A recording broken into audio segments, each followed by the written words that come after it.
lost all control. Gravity is all that I know. She's over me. She's over me. She comes me with her hypnotic dance. She holds me here with only a glance. She's over me. She's over me.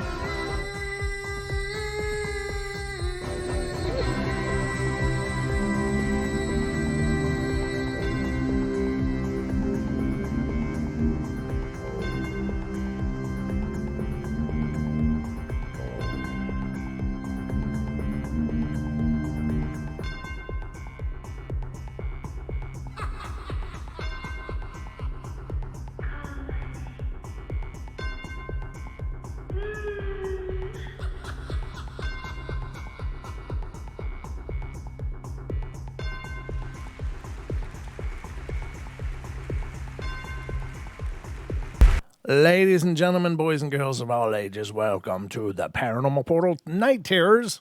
Hope you're all ready to be night terrified, because I'm here to do what I can to entertain you for the next, guess about an hour, usually about an hour. But I hope you guys are doing great. Happy Sunday night to everybody, and enjoying the last part of your weekend. But you're doing it here with me, which is a real honor. So thank you guys for that, and I appreciate that immensely. It's always a real honor to be doing the shows, but it's also a bigger honor to see you guys actually showing up to watch me do these shows. So I don't know, what can I say? I love it. It's just awesome, and it means the world to me.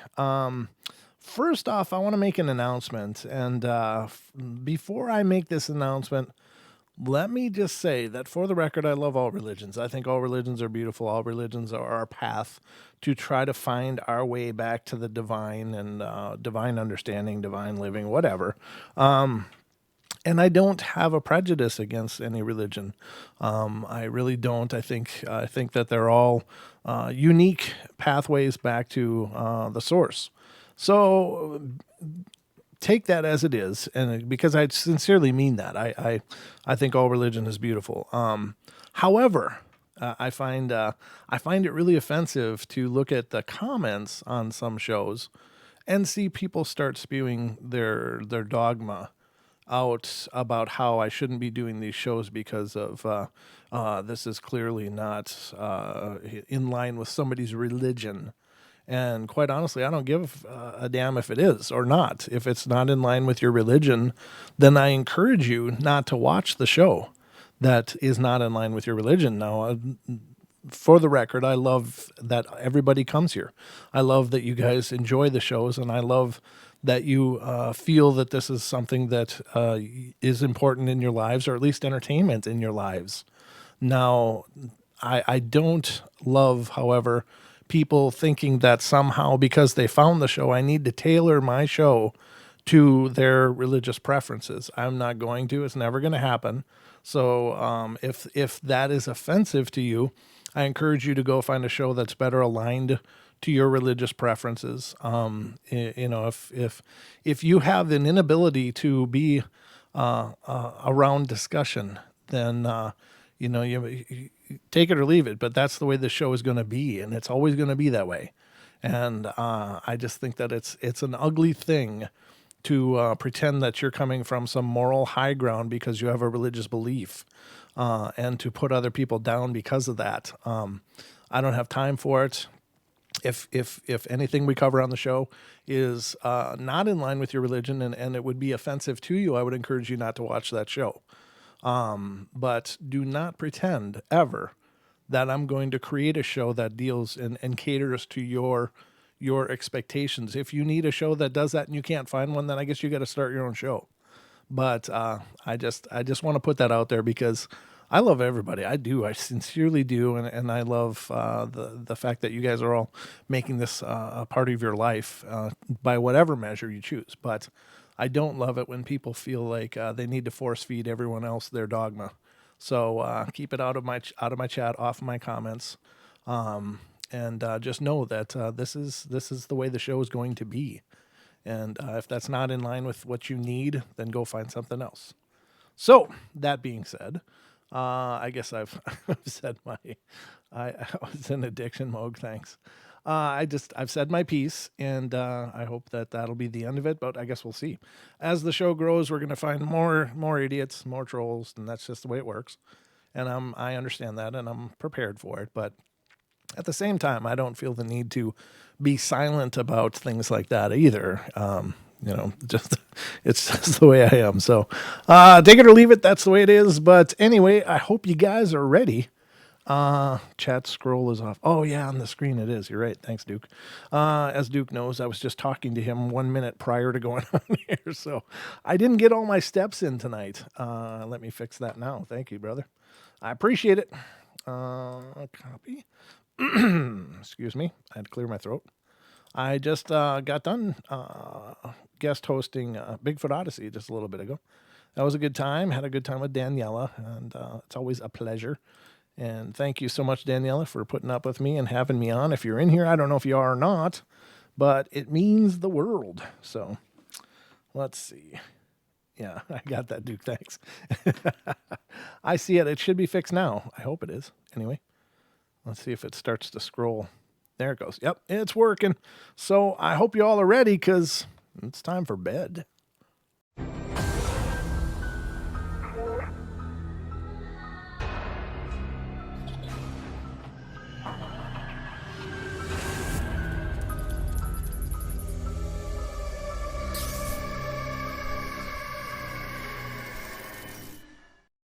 All right, ladies and gentlemen, we are now underway officially, so I hope you are all ready and hope you enjoy the rest of this. Prayer sent Julia. What's going on with Julia? Julia, what's going on? What happened? Dun, dun, dun, dun, dun. Somebody will see it later. What is it? Hold on, I'm looking. Prayers for my friend in the hospital. Of course, yeah, of course. Send in prayers, of course. Julia, if you're out there listening, I hope your friend is okay. Please let us know. Paranormal Portal and chill. I like that, Rachel. Thank you. That's really cool. Good evening to you, Deb, Cassie. Good to see you. Good evening to you all. Thank you all for being here and being a part of the journey. I guess I owe you guys some entertainment now, right? I mean, that's why you're here. You're not here to listen to me complain about nasty comments. I just think that's important because I just find that such an offense that people believe that whatever they believe should be the standard everything is held up to. And that's just absolutely ridiculous. You know, if you're not finding it here and there's things that you want to change, go start your own show. I mean, it's that simple. So start a show that deals with what you want it to and how you want it to deal with. But to suggest that somebody else should just change the format of their show to accommodate you is just arrogance, just arrogant. Ugh, just drives me crazy. So anyway, enough of that. I'll get off my soapbox now. So the first story I got for you guys tonight is coming from Ohio. So I hope you enjoy this little tidbit of spooky information. And it's not real long, so it's a pretty quick story. In 1991, I was living in Cleveland, Ohio, and was working at TGI Fridays, located on the west side of the flats. And it was the first day of snowfall for that year, and I was working late as usual. After closing, I made it to my car, and since there was so much snow, I had to start my car and wait for it to warm up. As I sat in my car listening to my music, I noticed someone standing in front of my car. When I turned on the headlights, I realized that it was some guy wearing a white coat. He was just standing there, staring out at the water. At first, I thought it was someone who I may have worked with, so I rolled down my window and shouted out to him, but he never responded. I then honked the horn, but I still got no response. The snow started to come down heavily and covered the front windshield really quickly, and after a few moments, I turned on the wiper, and to my surprise, he was gone. Well, I stepped out of the car to see where he went, but he was nowhere to be seen, and I quickly got back into the car, and I went home. The next day, I went to work still wondering who the guy may have been, and as a matter of fact, when I got inside, I started talking to a couple of the waiters about what had happened, and I was taken back by the look on their faces. When I asked them why they looked so shocked by what I told them, they in turn told me about what happened 2 years before. It was the first day of snowfall in 1989 when a young man was seen standing on top of the unfinished bridge that went out over the river. Many people watched in horror as he jumped into the river. The witnesses to this said that he was dressed all in white. The body, however, was never recovered, and his ID was found at the top of the bridge where he had jumped off, and it was only after they discovered who he was that they realized why he had killed himself. It seems that a week before, his fiancée had died in a car crash, and his family told authorities that he was depressed over it. The following year, several people leaving a bar one night said they had seen something very similar to what I had seen. And oddly enough, it was also on the first day of snowfall in 1990, and that is when I realized that I had seen his ghost. Still lost and perhaps looking for his love. In any case, it was something that I will never forget, and I hope that someday he finds what he's looking for.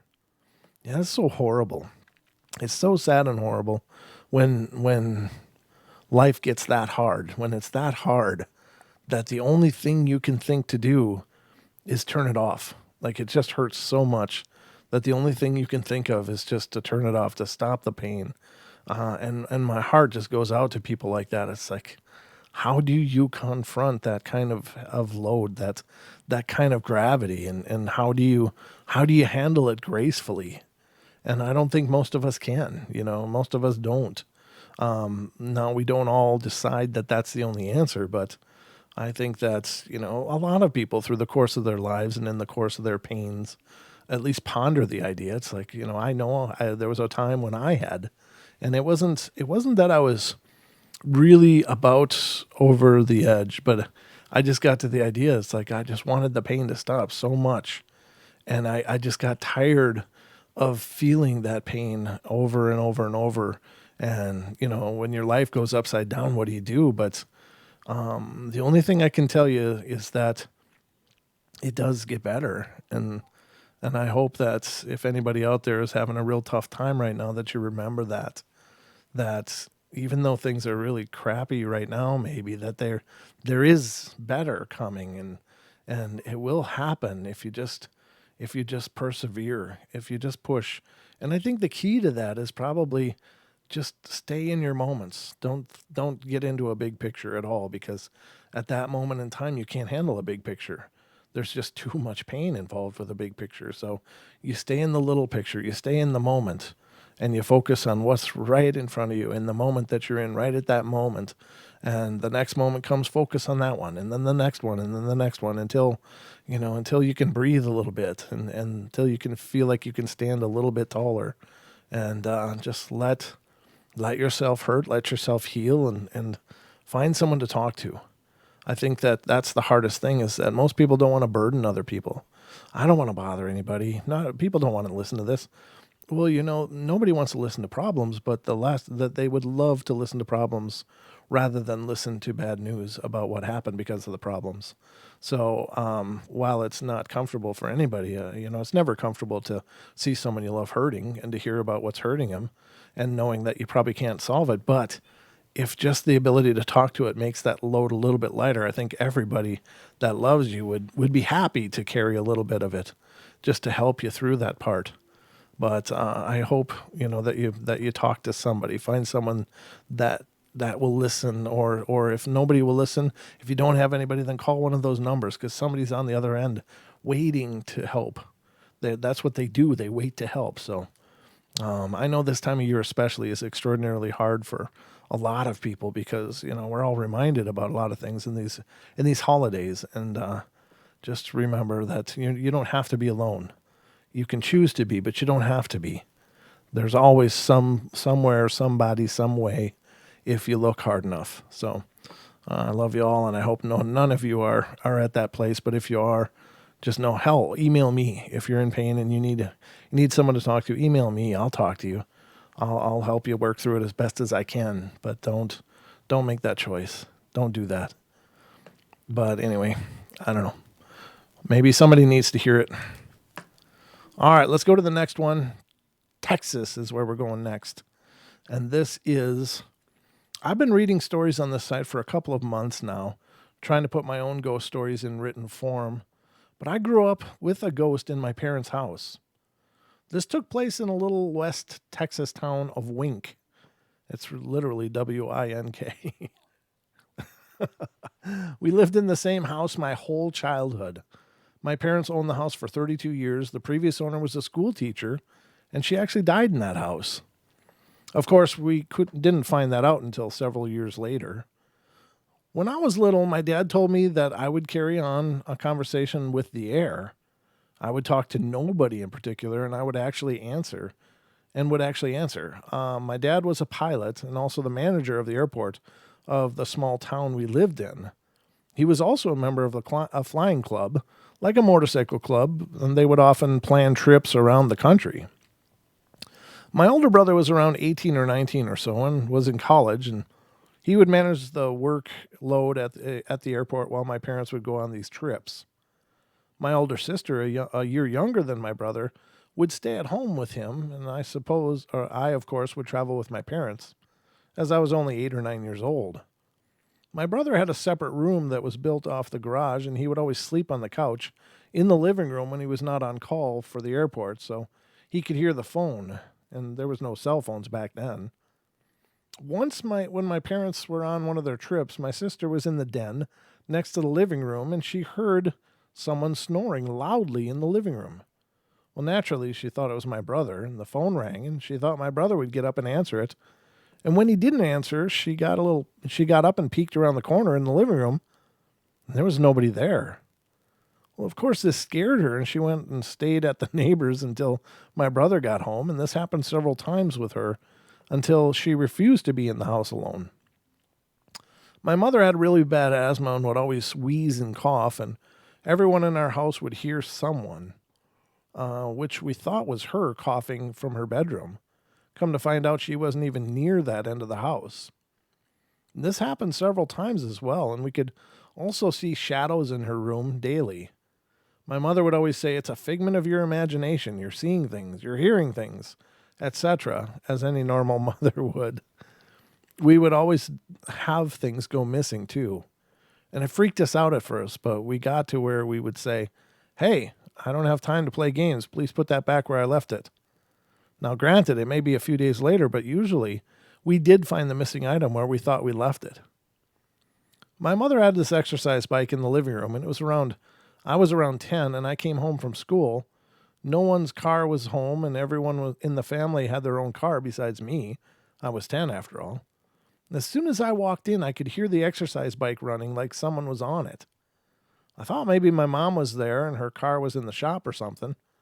I go into the living room and the bike is going crazy. The pedals are turning as fast as what would think they could go. Being 10 years old, I screamed, and I too went to the neighbors until someone came home. I have to add this. My parents' bedroom was right next to mine, and they had one of those doorknobs like in the hotel rooms. The old doorknobs with keys that would lock from the outside, and you could open from the inside without unlocking the door. And I was 17 and a senior in high school at the time, and I was in my bedroom reading a book. All of a sudden, I heard my parents' door shake so violently, it sounded like someone was trying to break it down. My mother knocks on the wall and asks if I had just tried to come in there, and I said no. And she said, well, someone just tried to. No one was home but us three. My brother and sister had already married and moved out of the house, and I was so scared. I had to make myself go to sleep so I wouldn't think about it. Well, my mom became very ill about 3 years ago and moved in with me, and we have sold her house recently, and I hope the old spirits are comfortable with the new owners. I have other experiences in that house that I'll write about later, along with my daughter's experiences as well. I also had several other ghost stories that I will share also. Thank you for reading my story. Well, you're welcome. Again, the story is really old. It's from 2008, so it's quite a long time ago, but I think it's still very powerful. I mean, the weird part is that the only death in the house was apparently that school teacher. So who's this other spirit, the one that snored and would cough and hack and wheeze and stuff? And I don't know. I mean, I suppose a woman certainly can snore, but when I'm reading this, I'm hearing in my mind a male, but I don't know. I guess it could be female as well. I don't know. It's anybody's guess. Let's continue on, and we're going to Oklahoma now, ladies and gentlemen. And this one's pretty short, not too long. It says, I have to tell somebody about these things, so I decided to go ahead and put it here. I don't tell my wife about them because I don't want her to get scared, and I don't tell my coworkers or friends about them because I don't want them to think I'm crazy. Just a little background. I'm 26. I have a wife and a 2.5-year-old son. And we moved into a trailer over a year ago, and things were fine for about 4 months, and then things started happening. Not crazy or even really scary things, just things like I would hear some footsteps pounding down the hall, like when my son runs, and then I go to yell at him to get in bed, and he's fast asleep with my wife. A lot of times I'll hear bits and pieces of male and females having conversations, and sometimes even inches away from my head. I hear children laughing through my son's monitor when I go into his room. I can still hear it on the monitor even though nobody is there. When I say something, they do stop. I stay up later than my wife and child because I don't have to be at work until later, so I'm usually awake when these things happen. I get tugs on my shirt when I'm sitting on the ground and have even been what felt like pinched before. Things go missing and turn up later in really weird places, which a lot of times I can write off as my 2-year-old, but once 3 weeks ago, I woke up to all the chairs stacked on the table in the kitchen. Jeez, that's pretty profound. Either way, something happened this morning that tipped the balance of what I can accept and try to explain away. And I had to tell somebody. I woke up earlier than normal and went to the kitchen to get a drink, and what I saw absolutely shocked me. My son's entire hammock of stuffed toys were in a perfect circle facing outward, and every single one of my books from my computer room were stacked in the middle of the circle.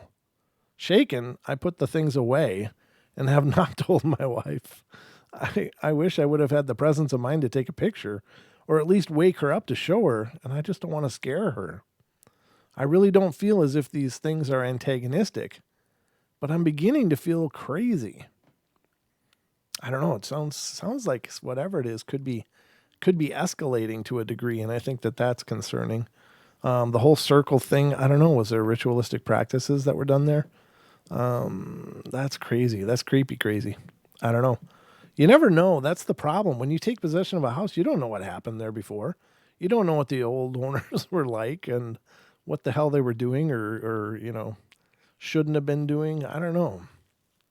That's some sketchy stuff right there.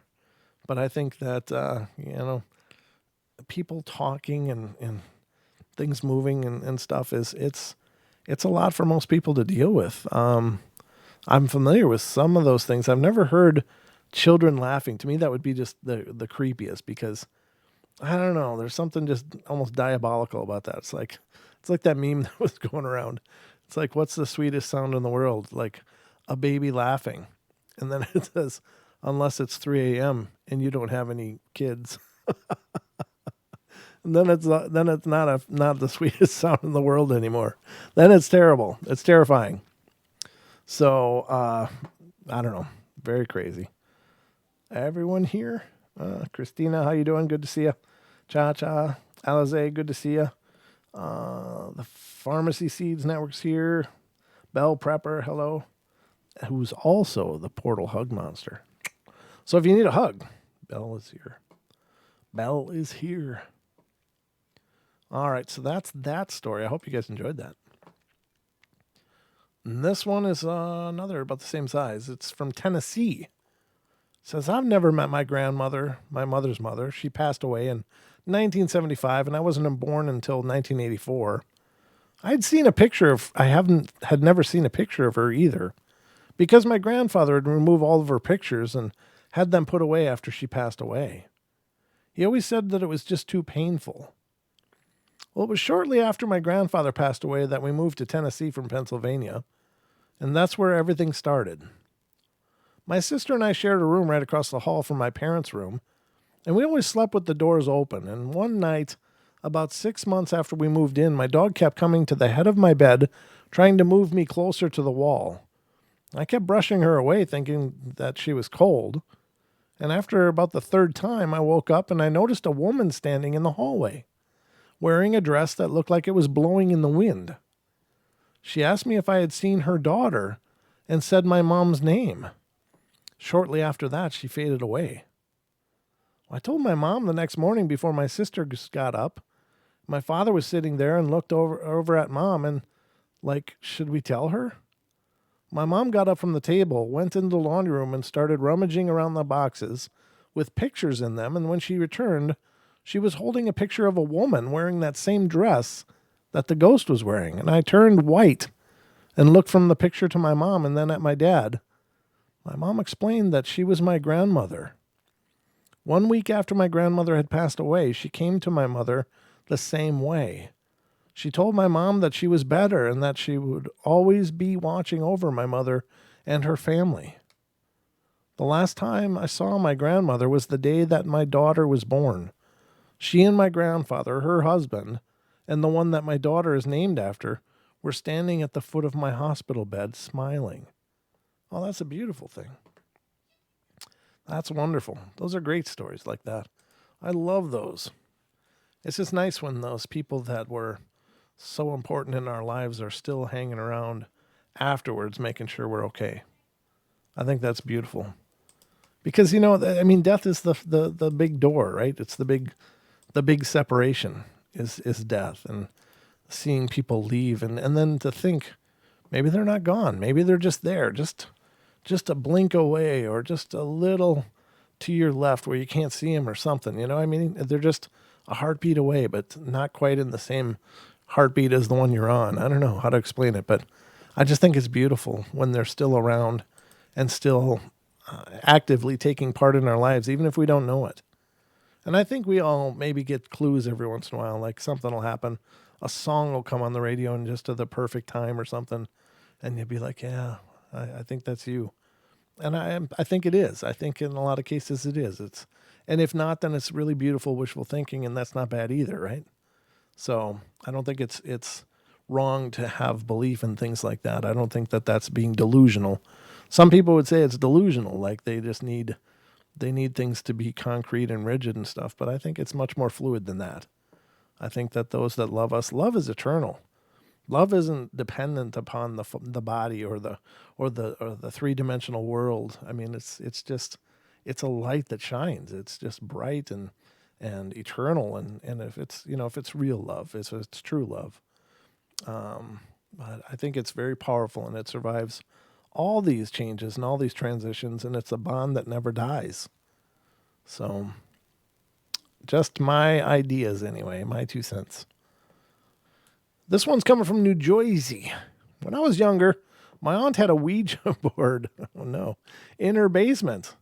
Even as a young child, I was fascinated with the occult and what lay beyond this world. Well, my aunt knew this, and so when she, my brother, and my sister and I went to go pick out board games from her basement, she handed it to me and said, "Use it well." "Oh, really?" she told me. Now, when I brought it home, my mom wasn't exactly pleased with me. She didn't want me scaring myself and then having to sleep in her bed with her, so she put it away in the garage. I wasn't allowed in the garage at that age, so I just sighed and let her do it. A few years later, when I was old enough to actually go into the garage, I found it, and it was an old board indeed. Dust covered on the inside box torn up, one of the first boards that Parker Brothers ever produced. Holding it, I felt empowered. I'd always felt that I've had paranormal experiences happening around me. I remember the first time I used it. A couple of friends and I decided to give ourselves a scare one day, and we set up the mystical oracle on my living room floor, and we asked it a couple of questions, and after a while it started to become jumpy. We found out that a little boy had supposedly been haunting the board. Suddenly, he started to freak out. The board spelled out the word mom twice and then the word help. And when we asked what was wrong, the board quickly replied, "Backyard, 700, swing."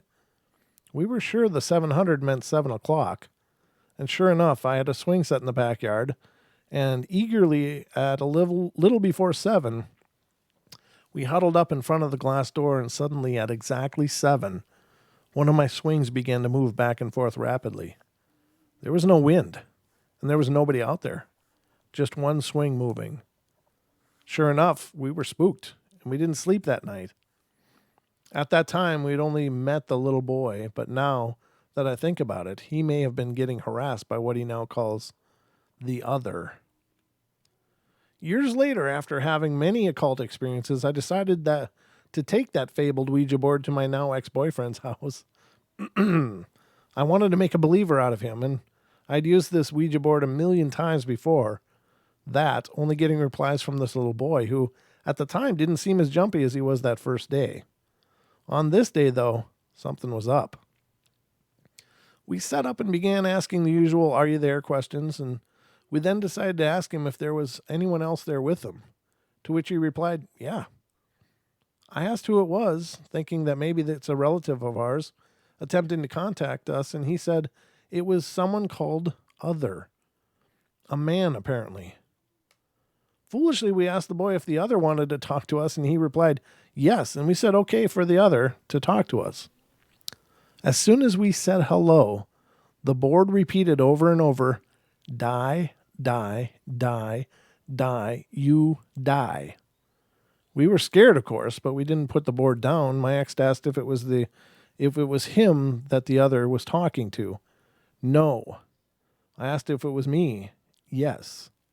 Well, now I was freaked out. I ran the planchette over the words goodbye to seal him off and threw the board across the room.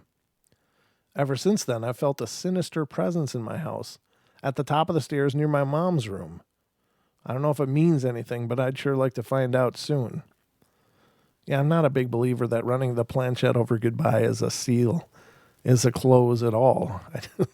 I think that, there's a practice, there's a procedure to things like portals. And, while belief in something is good and may hinder that to a degree, I don't think that that's properly closing that portal at all. And you should never open a portal you can't close. Never, never, never. So if you don't know any of the dynamics of that kind of stuff, then I would really strongly encourage you, don't mess with that kind of stuff. Not that I'm trying to create fear or anything of it. I don't think that the Ouija board is a fearful thing. If it's done correctly, it can be, a great tool. I think that most of the time it won't do much of anything for anybody. But on the times that it does, it has these really profound experiences attached to it. And in most cases, it's really misused. And when those experiences happen, they can sometimes have long-term consequences. And I'm not chuckling because I think it's funny. I'm just like, oof. So anyway, use it at your own risk, but be careful if you choose to use it at all. This one's coming from the state of California. I have always been a believer in the supernatural, be it UFOs, ghosts, the unexplained, you name it, I'm into it. Recently, I've been experiencing some really strange things, and I'd like to chalk it up as being ghostly encounters, but I'm having a hard time explaining most of these phenomena. I have 2 previous stories, and those stories are actually when the events started taking place.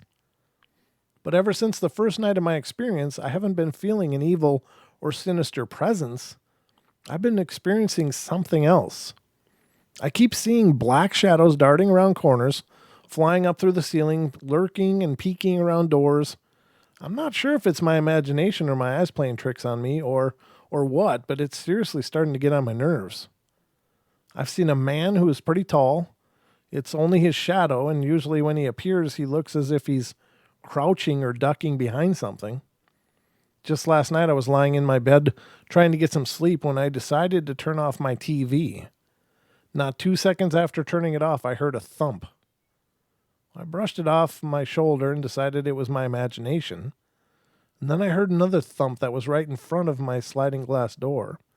And then my curtains started moving, and they are the kind that have the little stick that you guide them to close or open, made of plastic or vinyl, and so they actually make noise when you move them. I got really spooked and looked over at them, and when I looked, I saw a little girl.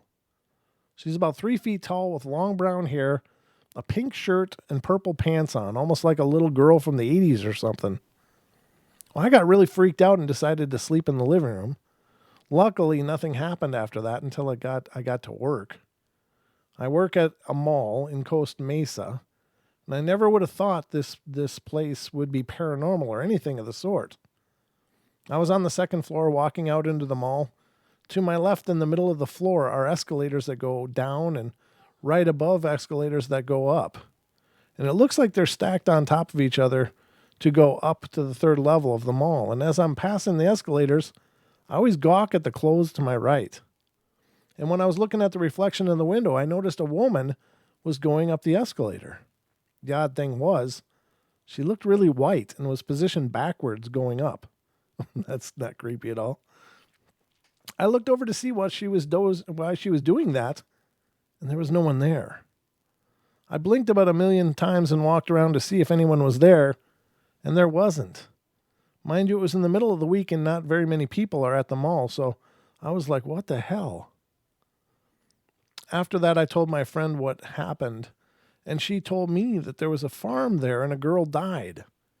Well, I didn't know what that meant, so I decided to research the land before this mall was built, and it turns out that there used to be a lima bean farm and apple orchards here, right where the mall is standing today. It was a respectable community and thrived off of these farms. I couldn't specifically find a story on whether or not a girl had died here. The story goes a teenage girl of one of the farmers was laying in the field daydreaming when all of a sudden one of the tractors ran over her and killed her instantly. It might have been that the girl that I saw, but man, it really gave me chills down the spine. And I also have been feeling like someone is following me, especially when I come home from work or from my friend's house. I just can't shake that feeling. I also get these visions in my mind of really scary looking men running towards me, trying to attack me. I always run up the stairs to the door, and I don't look back because I'm scared. I just might see something. But before they can reach me, I get into the house and slam the door. On a few occasions, it's almost like somebody pounded on the door once after I slammed it, and I heard a man scream. Am I going crazy or what? Does anyone know what I might be experiencing this? It's starting to give me nightmares, and it's making me really scared to come home at night, even when it's only 8 or 9 p.m. Why is someone following me? Any comments would help. I'm really scared. Yeah, that's creepy. I don't know. That is bizarre. The land has a memory, ladies and gentlemen. The land always has a memory. We're already at 40 minutes. My God. How does this go so quickly? I don't understand. But let's go to Texas and see what's going on there. It says my mom often told me stories when I was young about the haunts she had come across when she was younger. And this one just happens to be my favorite. When my mom was about 20, she had 2 baby boys, my oldest brothers, and she couldn't afford to live on her own at the time, so she had decided to live with my aunt, her older sister. One night when she had finished putting my brothers to sleep, she decided to go drink some coffee and to stay up for a while, and it was getting late, and the only one awake was my mom, and while she was drinking her coffee, she could hear the sounds of babies crying, not just one, but a lot of them. Obviously thinking it was coming from her own kids, she walked to the room to calm her babies down, but it turned out that it wasn't her babies crying. She then thought maybe it was my aunt's 2 kids, who were maybe only 4 and 5 at the time, but they were asleep too. My mom began to wonder what was going on. She ran to the kitchen, which led to my aunt's room, and this tiny laundry room on the porch to see if that crying was coming from 3 babies lying in a pile of clothes in the laundry room. She yelled and quickly ran away, which is probably what any other person would do, and the crying stopped. She woke my grandma and my aunt to show and tell them what had just happened. Well, they claimed they didn't hear anything. She told me later on that night, while she went to go wash her coffee cup and get ready for bed, she walked to the kitchen, and right outside the kitchen window, she could see a lady covered in a white aura walking across the sky. That's a little bizarre. Yeah, the baby crying thing is just horrible. I don't know. Again, I don't know what to think of children's spirits. I know. I've had that discussion with several people. I realize that it may be possible. I just don't know why it's possible. Why, if these gentle, beautiful, uncorrupted little souls die, then something should come bring them home. I don't know why they would be left to wander. I just don't understand that. All right, let's go to Michigan. Michigan. I got family there. As a very young child, somewhere between the ages of 5 and 8 years of age, I had 3 distinct experiences that I'd like to share. These all happened while living in a very old farmhouse with my grandparents. The first strange thing I ever remember in my life is waking up late one night, only to not know where I was and to feel that somehow there was something wrong with my surroundings. I remember the room being very bright and feeling like I couldn't move. Eventually, I did get up and move about the house looking for something, and to this very day, I'm still not sure what. The second experience I had still haunts me to this day at times. I believe this happened shortly after the release of the movie Teen Wolf. The only reason I bring this up is because being very young, it may have imprinted on my psyche. I distinctly remember sleeping with my grandparents that night. For some unknown reason, I awoke in the middle of the night and looked down at the foot of my bed only to see what looked like a very large wolf's head rising up from the blanket. Even now as an adult, I cannot truly say if this was my imagination or something trying to play a trick on me. My last experience was probably what started me in building psychic walls around myself. This experience happened during the day. As this house was very old, we had a large window in the living room that was actually made from many smaller windows put together. I can remember playing in the living room and looking at one of these smaller panes only to see a face looking back at me. I don't mean I saw my reflection. I clearly remember seeing a man's face in this window pane. For some unknown reason, I screamed at the image to leave me alone before putting my fist through the window. Wow. I don't know why I punched the window or even why I thought it would do anything, but I do not recall ever having anything else happen like this again. I do know that the house was always had a feeling about it, but always assumed it was because it was just so old. The only reason I share these experiences now is because I've recently gotten more involved in the areas of the paranormal and supernatural. Any comments or questions are welcomed and appreciated. I don't know. Strangeness is about, ladies and gentlemen. Lots of memories in these lands. Let's see. I'll pull open a couple more because we still got some time. Let me see how much time. Yeah, we're about 3 more stories. Ought to do it. Hope you guys enjoying this. Let's go. Anything going on in the chat? Everything good? Okay. Looks like it's good. Let's continue on. And this one's coming from Washington, which is right next door to us here. It's a little longer, so we'll get to this one. I and my mom have always lived in this house since I was about 3 years old, and I'm almost 21 now. I still remember when I was little, I was just terrified of this place, but being so young, I really didn't understand why. My mom just thought I was just kind of, for lack of a better word, a neurotic child. I remember sleeping in my little room at night, and I refused to sleep with the lights off. It wasn't that I had ever seen or heard anything, it was just scary. It always felt like there was someone watching me. And then it began. I started noticing things. I was somewhere between 4 and 6 when this happened, and I woke in the morning, and I could hear the TV in the living room. My bedroom is at the end of a very short hallway that starts from in the dining room, which is connected to a slightly sunken living room. My parents' room is directly across from mine. The sound from the television was so clear I could tell what was on. It sounded like my favorite cartoon at the time.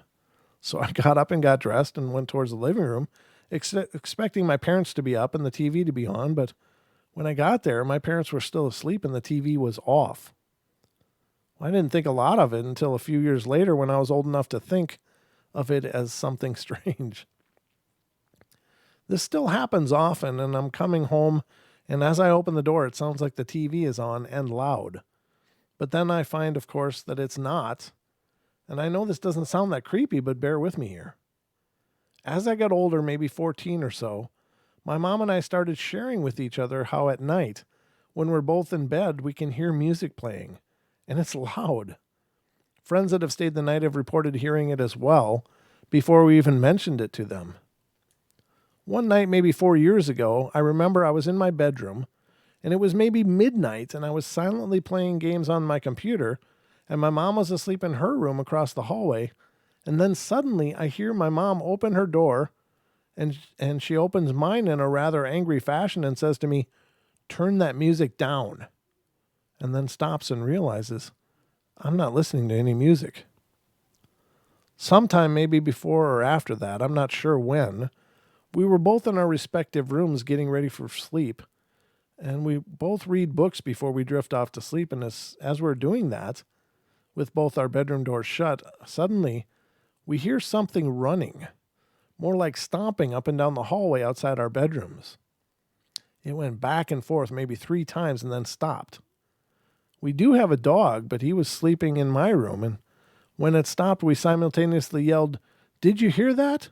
What was that?" Never happened again, but it was really creepy. Our house does have some history, which we've gathered from our elderly neighbors, and they said that 2 deaths have occurred here, one being a little boy or girl around 3 years old, which drowned in a little fish pond in our yard, and the pond is now filled in, but you can still see the cement that used to border it. The other was an elderly lady, and I'm assuming she died of natural causes, but in her last years came down with some sort of dementia. And so I have so many more stories. And they're kind of the least creepy of all of them, actually. I'll submit the others in a bit, but I need a break. The person needs a break. Well, that writing's hard stuff. Takes a lot. And then we're going to New Jersey. In March of this year, I was with my ex-boyfriend at his mom's house, and she's a really great woman, always having a smile on her face, and she just moved out of her old apartment and moved to the next town, and before we went there, we went to go pick up a bottle of wine for her, and he also picked up beer, and we went to the house, and I was really tired, so I just decided to sleep with him over there. He was drinking as I was dozing off to sleep, and that night I woke up and found that the TV was still on, and he always did that because he said it helped him to go to bed. Well, we were both sleeping on the couch but facing each other, so I went back to bed. Then again,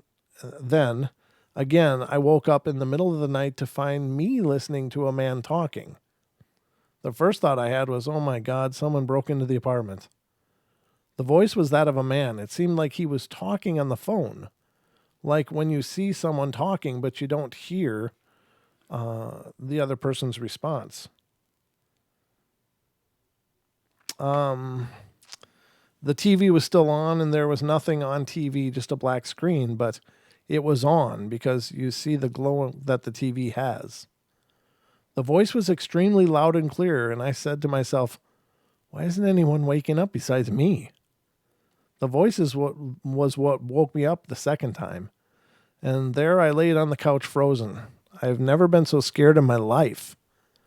I moved only my eyes to see if it was my ex because he has a habit of talking in his sleep, and I didn't move a muscle. I remembered that, and the voice was still loud and clear. And I remembered what was said at the time, but when people ask me, I don't remember.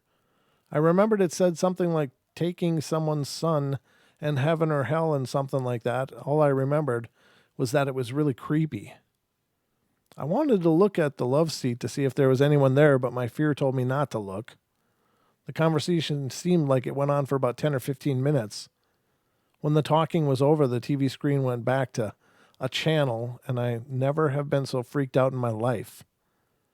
I have other stories that I will publish. Comments are greatly appreciated. Yeah, they're just craziness out there, ladies and gentlemen. That's why we love the paranormal, though. It just erases all the normal and puts a para in front of it. But that's about 50 minutes. The next one's too long to read, so I can look. I'll pull up another one just to see if it's shorter. The next one is just too long. I don't have enough time. That one's really long, too. Well done. No, that one's long. That one's long. So let's see. I guess I could read this one. This one's a little longer. I guess it'll take us to about the hour mark, but I'll give it to you guys because I love you guys. So the house seemed to come alive. This comes from Ohio. Come alive at night, and not just because it sat next to a railroad tracks. The trains seemed to stir something within it. No wonder my cousin Sally and her family seldom talked about it. As a child, I spent a lot of time at their house. At first, I didn't notice anything out of the ordinary. We were too busy being silly kids, playing together and having a good time. But I overheard my mom and her aunt my aunt whispering in the kitchen one day. Jenny, I heard it again last night, but when I went upstairs, nothing was there, my mom said. Louise, it's probably the trains rattling the walls. I'm not so sure about that, my aunt said. Later that night, as Sally and I lay in bed, I felt my heart begin to race. I couldn't see very well in the dim light she kept on her dresser, but I felt a cold chill and heard footsteps on the stairs. Sally was a sound sleeper, and I figured it was my aunt coming to check on us. Straining to see her peek into the room, my eyes tried to focus, and then I saw it. The door of the closet slowly opened, but there was no one there. I watched as the chair Sally had propped against the door slid on the cold linoleum floor. Just about at that time, I could hear the whistle of the train as it approached the crossing, and the house began to rock. But the closet door opened before the train went by. What had just happened? I shivered under the covers and tried not to wake Sally. She would think I made the whole thing up. The next morning, I woke at daylight to find the door still standing open. I had to ask her about it, and when I did, I got the shock of my life. Yes, it did that all the time, and a lot more, my cousin said. Not only that, but she felt it was a woman. She had seen the shadows of her enter her room and come and stand by her bed. She trembled while she talked, but finally said, "Don't worry, I don't think it'll hurt us." When I asked Mom about it, she said things happen when you live where they do and forget about it. And I did until one afternoon when my Uncle Dutch, Sally, her brother Sonny, and my brother Tim and I were in the living room, getting ready to watch a movie on TV. Suddenly we heard footsteps overhead and a screeching on the floor. Whatever it was came from Sally's room, and we all looked at each other, and no one said a word. There was no train coming this time. Finally, my uncle said, "Well, I'll go up and check." He opened the door and walked up the stairs, and we didn't want him to go. What if he didn't come back, or we were alone in the house? We may have been kids, but we knew something wasn't right. He came back down pale and his eyes filled with disbelief.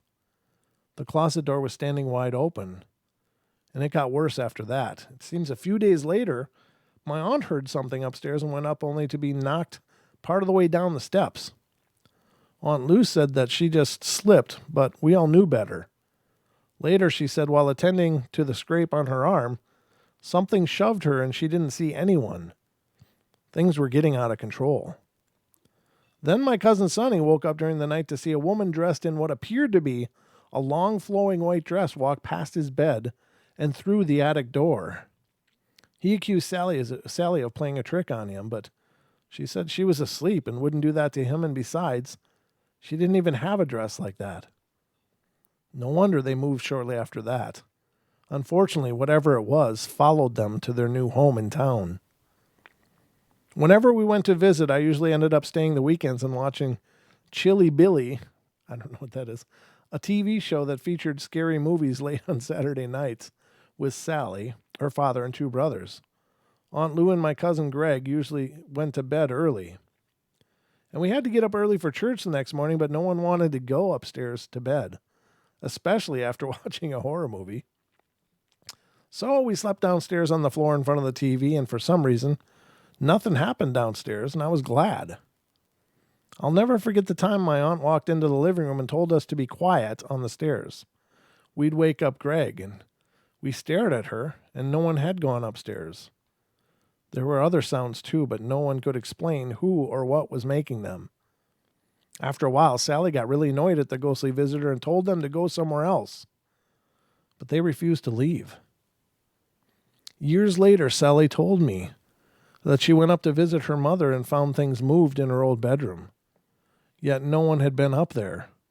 My aunt, in failing health, slept downstairs. And my aunt never did find the purple curtain tie back, and neither did Sally. I don't know what the purple curtain tie back is. The house by the tracks burnt down not long after my cousin and her family moved out.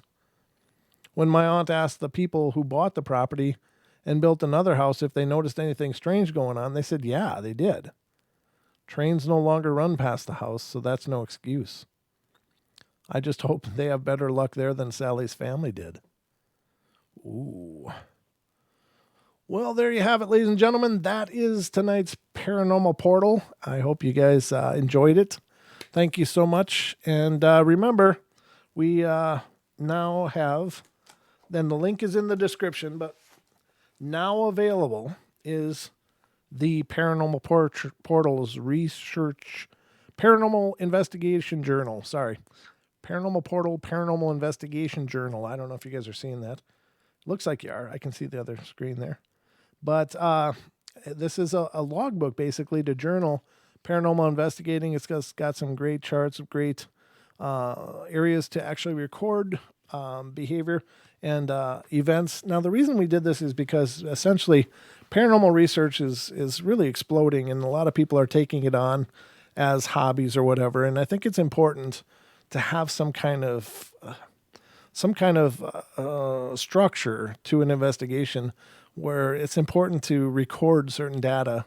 And it can be good for baselines. It can be good for comparative data. It can be good for, logging baseline EMF in a place, or electromagnetic fields is what EMF is. It's just a great structured format to help you in investigating if you're looking to get into it. So that is available. The link is in the description to go to Amazon and check it out. I think it's a great idea. We'll be coming out with a companion book to that in the very near future, but that is available if you have an paranormal enthusiast on your list. Check it out. But anyway, guys, that's going to wrap up the portal for tonight. I love you all bunches. Thank you so much for being here and being a part of the show. And just know that I'll be back tomorrow night with more of the night terrors. So I hope you'll join me then.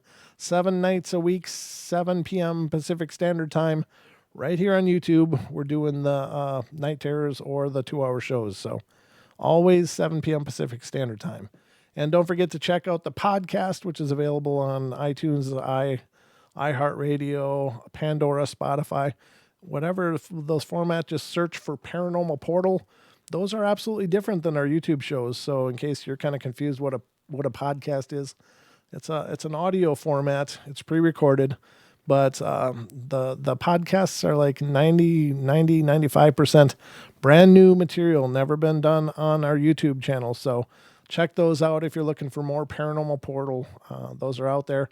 If you like the podcast, you like what you're hearing, head over to iTunes, leave us a good review. That would be wonderful. It goes a long way in helping the iTunes algorithm recommend the portal to other paranormal enthusiasts. So I guess that's it. I hope you guys are doing wonderful. Have a great Monday. Put it out there. Make it great. Just imagine Monday is going to be amazing. And maybe it will be. So love you all. Be good, be kind, be nice. Take care of each other. Help each other out. Find the magic in every day, and remember to laugh as much as you can. Good night, everybody. I'll talk to you soon. Take care, and sweet dreams.